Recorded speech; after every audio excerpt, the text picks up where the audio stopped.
Donc je désactive le bouton ici Magic Solo pour faire réapparaître le tout. Je me remets en vue caméra en cliquant une fois sur la caméra ici. Si ce n'est pas suffisant, vous cliquez 2 fois. Alors je vais de nouveau ici cliquer sur l'icône transférer. On va le transférer par exemple sur le lit. Si j'y arrive. Ah oui, j'ai oublié évidemment de désélectionner la caméra. Donc je dois d'abord sélectionner l'extrusion dans le gestionnaire d'objets que je vais renommer. 3, plutôt droite. Et puis, donc maintenant je peux cliquer sur transférer et puis sur la fenêtre par exemple. J'appuie sur la touche E et j'abaisse ceci. Je vais en vue dessus, j'appuie sur la touche F2, H. Or la caméra nous gêne un petit peu, donc on peut désactiver par contre sa visibilité ici. Donc vous allez dans le menu filtre et vous décochez caméra. J'appuie sur la touche O. Et donc le meuble se trouve ici. Je reviens en vue perspective, F1. J'appuie sur la touche T et je vais évidemment diminuer sa taille qui doit arriver grosso modo à hauteur. Je vais quitter la caméra ici, sinon je vais avoir des soucis. Donc je vais revenir ici dans ma partie, voilà, comme ceci. Donc je vais un peu voir par rapport au reste. Alors je vois ici qu'une partie est sur le sol. Donc déjà ce que je vais faire, je vais cliquer, ou j'ai plutôt appuyé sur la touche E. Je monte comme ceci.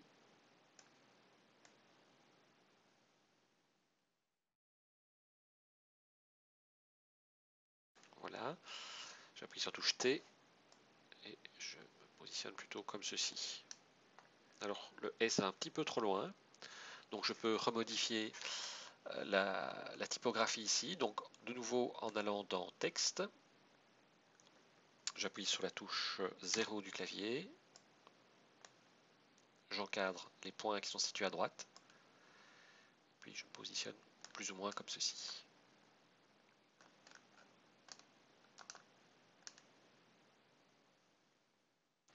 J'appuie sur la touche E. Je sélectionne chevet droite d'abord. Et puis voilà. Alors là aussi, on va remettre la bonne largeur en allant dans chevet droite. Je vais ici dans objet et on retape, je crois que c'était 35 par rapport à l'autre chevet. Touche E. Voilà qui est fait.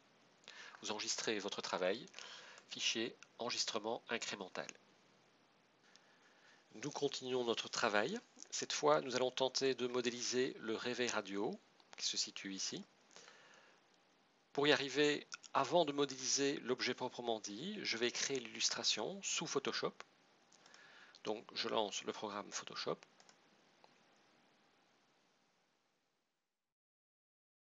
J'appuie simultanément sur la touche CTRL plus N.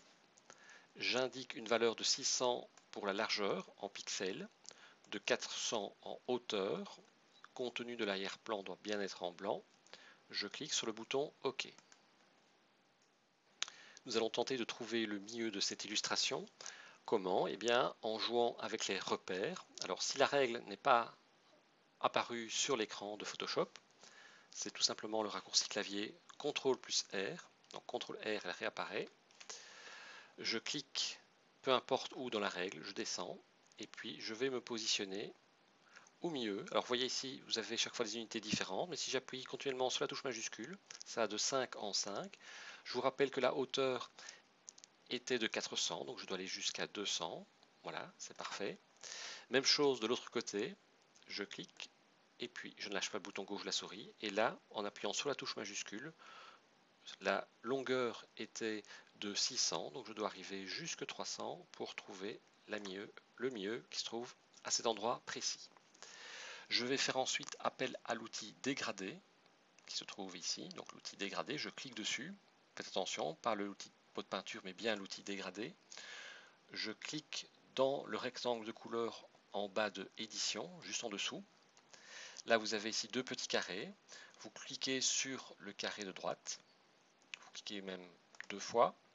Et là, vous avez la couleur du rectangle en question. Alors, moi, j'ai choisi très rapidement une couleur plutôt dans les tons orange. Si vous voulez suivre mes indications, vous tapez 239, 168 et 64 pour le code RVB. Mais vous pouvez évidemment choisir toute autre couleur comme arrière-plan à votre réveil radio, en ce qui concerne son affichage du moins. Je clique sur le bouton OK, vous cliquez sur ce petit carré, vous choisissez également une couleur, vous voyez c'est assez subtil, une couleur un peu plus claire. Lorsque vous êtes arrivé, vous cliquez sur le bouton OK, et là il ne reste plus qu'à cliquer plus ou moins au milieu, ne pas lâcher le bouton gauche de la souris, et de le relâcher lorsque vous arrivez ici dans le coin. Et là nous avons, j'avais oublié de le préciser tout de même avant, j'avais choisi le type de dégradé radial. Donc si vous avez un dégradé linéaire, vous recommencez l'opération. Donc il fallait bien cliquer sur dégradé radial et voilà le résultat. À partir du centre, vous avez une couleur légèrement plus claire qui va, au fur et à mesure qu'on se dirige vers le côté, en une couleur un peu plus foncée. Nous allons taper du texte avec une police qui ressemble à celle-ci. Donc si vous ne travaillez pas sur l'ordinateur, sur mon portable, vous n'avez sans doute pas la police adéquate. Dans ce cas, je vous invite à aller de nouveau sur le site dafone.com. Vous allez dans la sous-catégorie LCD Techno et là vous avez toute une série de polices parfaitement adaptées à ce que nous voulons faire. Je ne me suis pas posé trop de questions, j'ai pris la première ici, je l'ai téléchargée, je l'ai dézippée et je l'ai installée. Donc dans ce cas, il faut enregistrer ce que vous venez de faire sur Photoshop et redémarrer Photoshop, sinon la police ne sera pas apparente. Donc en ce qui me concerne, elle est déjà évidemment installée sur mon système. Donc je clique ici sur T. Je vais choisir dans le menu déroulant celle que j'ai indiquée comme étant, j'ai oublié le nom d'ailleurs, donc c'est DS Digital. Donc je tape DS ici. Alors j'ai installé deux polices, la normale et la bold, donc celle avec de la graisse. Donc je clique dessus et je clique n'importe où, mais avant ça je vais sans doute indiquer une taille très importante, 200, Enter. Je clique, peu importe où, et là je tape 0,8. Alors ici nous n'allons pas mettre de points, on mettra après les 2 points. Donc je fais espace et je mets par exemple 30 ou 34. Voilà. Je clique sur l'icône de déplacement et je repositionne approximativement comme ceci. Voilà, donc la ligne ici passe bien au milieu de chaque chiffre. Je vais néanmoins augmenter la hauteur de ces chiffres, donc CTRL plus T. Je sélectionne le carré du milieu, dans la partie supérieure, et je vais jusqu'à 215. Même chose pour en bas, où je vais jusqu'à 230. J'appuie sur la touche Enter. Ensuite, je clique à nouveau sur cette icône, T. Alors je clique en dehors de 8h34, par exemple ici. Je vais tout de même diminuer la taille, 100 points, Enter. Et puis je tape 2 points, comme ceci. Je clique sur l'icône de sélection et de déplacement et je déplace ces 2 points pour les positionner juste ici. Je vais également insérer un chiffre qui indiquera la température de la pièce. Donc T. Je reclique ici. On va dire 21. Et puis je vais mettre ici le symbole degré. Petit c. Je vais prendre le petit c et lui mettre au niveau... Non, d'abord je vais prendre la totalité.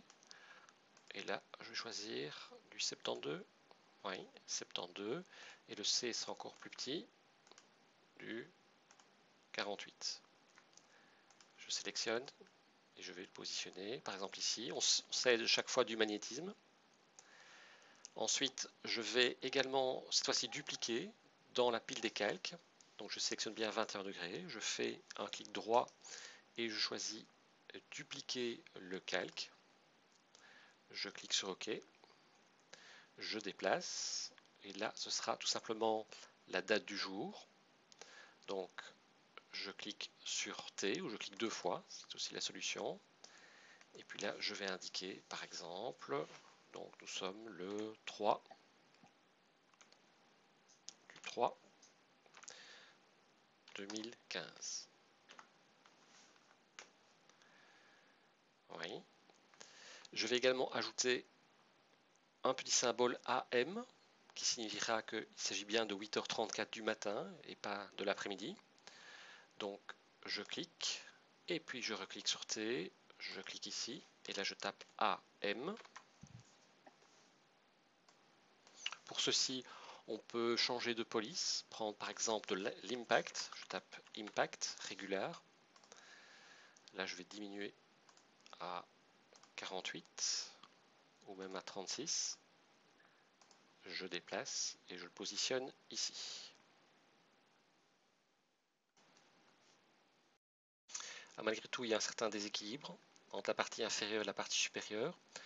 Donc pour tenter de régler ce problème, je clique ici sur T, je clique 2 fois à l'intérieur, donc je reclique bien 2 fois, et on va sélectionner 8h34, et on va encore utiliser une police encore plus élevée, par exemple du 275,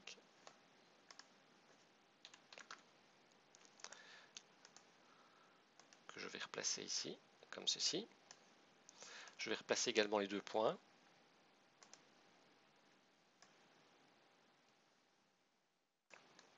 Alors le AM, je vais le mettre plutôt en dessous.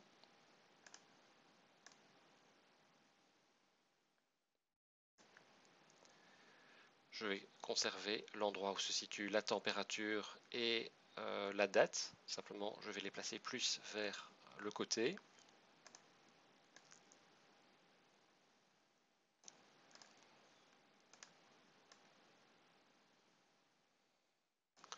Et donc, je vais chercher maintenant le symbole de l'alarme sur Internet, une photo quelconque. Donc, je tape clock, alarme radio.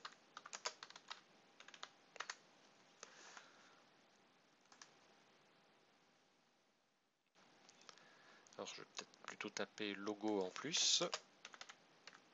Et PNG pour voir de la transparence dès le départ. Oui, ceci sera parfaitement l'affaire. La définition est très importante, donc je vais voir si j'ai pas quelque chose d'un peu plus léger. Sinon, je vais me contenter de ceci. Éventuellement, je peux enlever alarme radio, ou je vais plutôt enlever radio. Tiens, voilà. Oui, ici, c'est ce qu'il me faut. Et donc, celui-ci peut être très intéressant. Je le sélectionne. Il est bien en transparence. Vous avez bien la présence de damier. J'effectue un clic droit, enregistrer l'image sous. Donc, je la place sur le bureau, intitulé Times and Dates. Je clique sur enregistrer. Je retourne donc sur Photoshop. CTRL O. Je vais ici sur le bureau.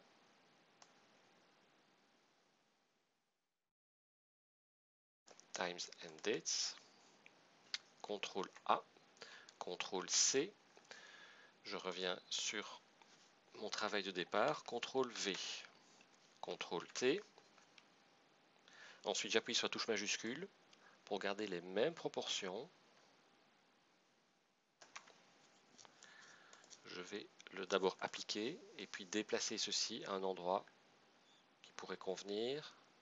Je pourrais par exemple le placer ici, non, ou par exemple le placer là. Voilà. Alors, j'enregistre mon travail.